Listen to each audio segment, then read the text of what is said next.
사마리아 여인에 대한 오해와 본문의 의미. 하나님께서는 성경 본문을 통해 무엇을 말씀하시는 것일까? 성경 본문의 핵심으로 바로 들어갑니다. 한 구독자께서 요한복음 4장 사마리아 여인에 대한 설명을 요청하셨습니다. 시청해주시고 질문까지 주셔서 감사합니다. 오늘은 이 본문이 우리에게 전하는 핵심 메시지와 본문에 담긴 의미를 5가지 정도 생각해 보겠습니다.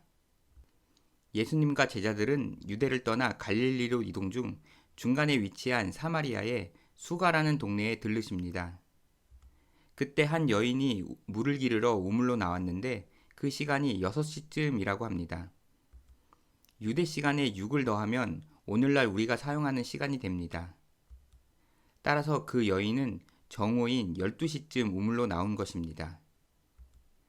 팔레스타인 지역은 낮에 햇빛이 강하기 때문에 야외 활동을 별로 하지 않는다고 합니다. 이후 그 여인에게 남편이 5명 있었고 현재 다른 사람과 살고 있다는 사실이 밝혀집니다. 그래서 많은 사람은 그 여인이 남자 문제로 평판이 좋지 않기 때문에 다른 이들의 이목을 피해 정오에 나왔다고 생각합니다. 때문에 비운의 사마리아 여인에게 초점을 맞추고 소외된 이를 구원하기 위해 찾아가신 예수님을 찬양합니다. 이것이 가장 널리 퍼진 이 본문에 대한 이해입니다. 그런데 이 해석은 추측에 근거합니다. 그녀가 동네에서 정말 소외된 존재였는지, 당시 정오쯤에 실제로 사람들이 외출을 꺼렸는지 알 수 없습니다. 한편에서는 요한복음에 기록된 시간이 유대식 시간이 아니고 로마식 시간이라는 주장도 있습니다. 로마식 시간은 현재 우리가 사용하는 시간과 동일합니다. 따라서 그녀가 우물에 온 시간은 정오가 아니라 오후 6시라는 것입니다. 요한복음의 시간이 로마식 시간이라는 근거를 자세히 설명하면 다소 길기 때문에 한 부분만 확인해 보겠습니다. 공간복음에서는 예수님께서 돌아가시던 날의 일정이 유대식 시간으로 기록되었습니다. 우리 시간으로 환원해 보면 오전 9시에 십자가에 달리셨고 정오부터 해가 어두워져서 오후 3시에 운명하셨습니다. 그런데 요한복음에는 유대인들이 판결을 얻기 위해 빌라도와 대치한 시간을 제6시라고 하였습니다. 이 시간이 유대식이면 정오인 12시를 가리킵니다. 그렇다면 다른 복음서의 증언과 다릅니다. 다른 복음서에 의하면 12시는 예수님께서 십자가에 달려 계셨던 시간이기 때문입니다. 그런데 만약 요한복음의 시간이 로마식이라면 빌라도와 유대인들이 대치한 제6시는 오전 6시입니다. 그렇다면 아침에 최종 결정이 나고 이동하여 오전 9시에 십자가에 달리시게 되니 다른 복음서의 증언과 충돌하지 않습니다. 이는 저자 요한이 로마식 시간으로 기록했다는 근거 중 하나입니다. 따라서 사마리아 여인이 우물에 온 시간은 정오가 아닐 수도 있습니다. 기존에 가장 널리 알려진 해석이 6시라는 시간으로부터 시작된 추측이기에 그에 대한 설명이 길어졌습니다. 여하튼 6시라는 시간 정보로 사마리아 여인이 비운의 인물이라고 보기에는 무리가 있습니다. 요한복음에는 몇 가지 중요한 신학적인 주제가 있습니다. 그중 메인은 예수님은 누구인가입니다. 저자 요한은 서론에서 태초부터 있었던 로고스가 육신으로 이 땅에 왔다는 엄청난 주장을 합니다. 그를 예수 그리스도라고 소개하고 독생하신 하나님이라고까지 표현합니다. 그러고는 1장 19절부터 본론을 시작합니다. 저자 요한은 세례 요한의 증언을 처음으로 소개합니다. 세례 요한은 예수님을 하나님의 어린 양과 하나님의 아들이라고 증언했습니다. 그런데 하나님의 어린 양은 유대인들에게 한정되는 설명입니다. 이후 안드레도 예수님을 메시아라고 표현하였습니다. 당시 사람들에게 메시아는 유대인들이 기다리는 구원자로 받아들여집니다. 나다나엘도 예수님을 하나님의 아들이라고 증언했지만 동시에 이스라엘의 임금으로 한정하였습니다. 권위 있는 바리새파이자 유대인 지도자인 니고데모도 예수님의 비범함을 눈치챘습니다. 예수님께서 누구신지 니고데모의 증언이라면 상당히 신뢰할 만합니다. 니고데모는 예수님을 하나님께로부터 오신 선생님 정도로 표현했습니다.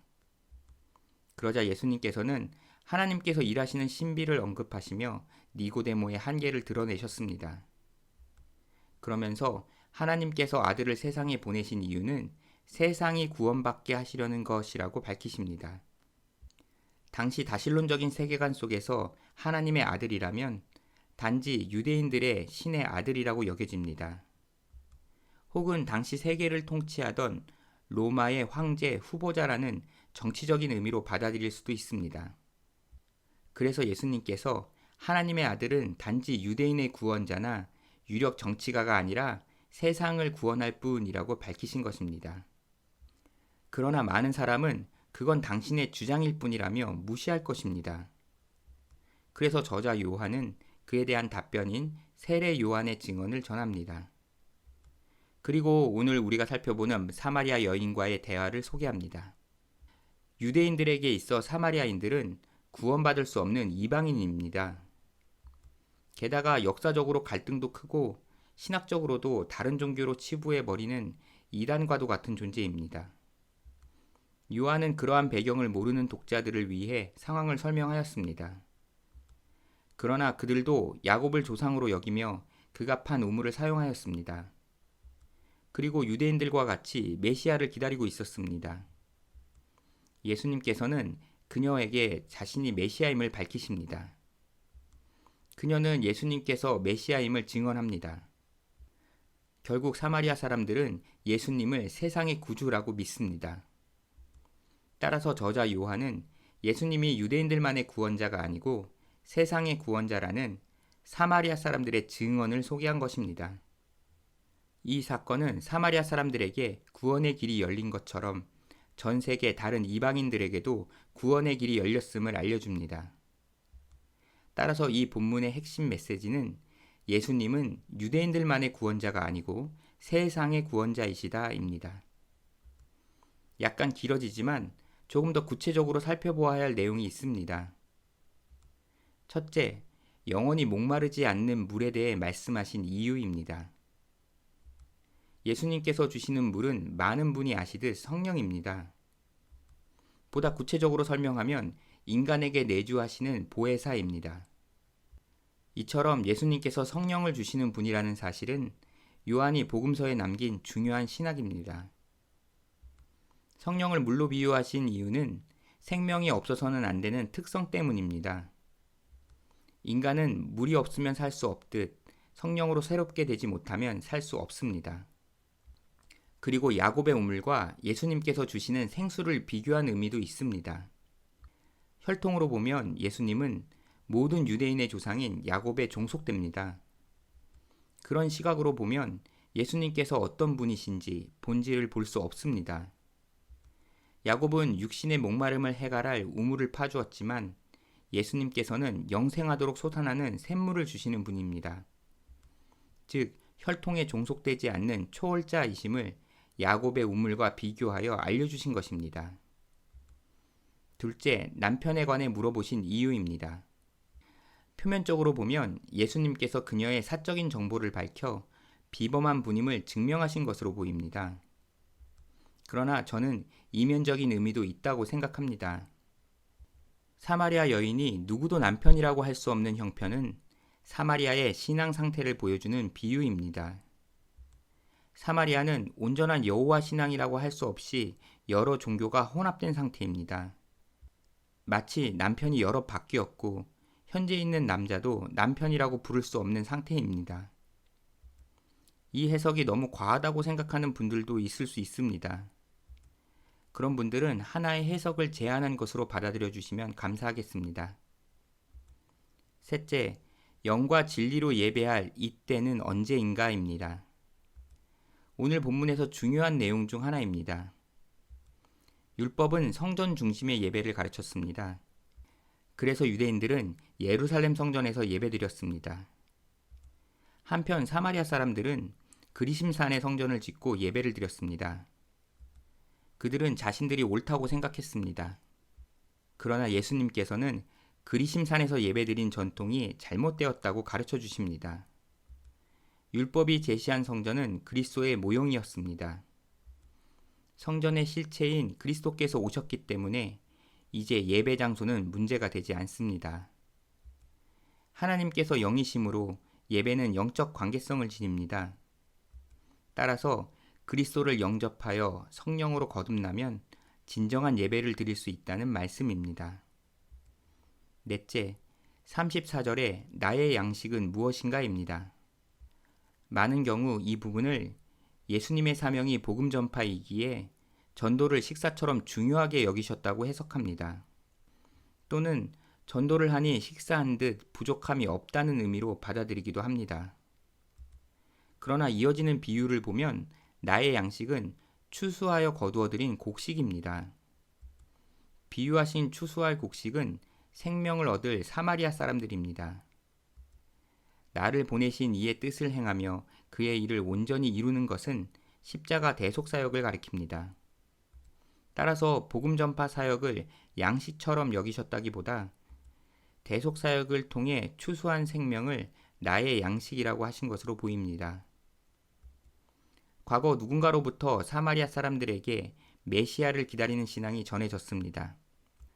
이제 예수님께서 메시아이심을 알려주어 그들이 지닌 신앙에 생명을 주기만 하면 됩니다. 그것이 제자들이 해야 할 추수입니다. 마지막 5번째는 요한이 굳이 시간을 기록한 이유입니다. 요한이 시간을 알려준 부분을 보면 시간을 밝힐 필요가 있는 경우도 있지만 굳이 밝힐 필요가 있는지 의문이 드는 경우도 있습니다. 아마도 요한이 당시 시간을 기억하는 사건은 그 시간을 기록하여 사실성을 더했다고 보는 것이 가장 무난합니다. 그러나 조금 과감하게 의미를 부여한다면 요한이 남긴 메시지가 있어 보입니다. 천지창조에서 알 수 있듯이 6은 아직은 완성되지 않은 상태를, 7은 안식으로 완성된 상태를 상징합니다. 그렇게 본다면 사마리아 여인이 예수님을 만난 6시는 사마리아 여인이 아직 완성되지 못한 상태임을 암시하고 왕의 신하의 아들의 병이 나은 7시는 예수님 능력의 완전성을 암시하는 것은 아닌지 생각해 봅니다. 현대인들에게 이런 숫자적 상징은 낯설지만 고대인들에게 숫자적 메시지는 자연스럽습니다. 어떤 분들은 허무맹랑하게 생각할 수도 있습니다. 저도 어디까지나 가능성을 얘기하는 것일 뿐입니다. 이는 공감을 얻어야 할 조심스러운 견해라고 생각합니다. 그래서 한 가지 해석적 가능성을 제안할 뿐입니다. 요한복음은 상당한 신학적, 문학적 해석 능력이 필요함을 느낍니다. 지금까지 타브의 바이블 코어였습니다. 시청해 주셔서 감사합니다.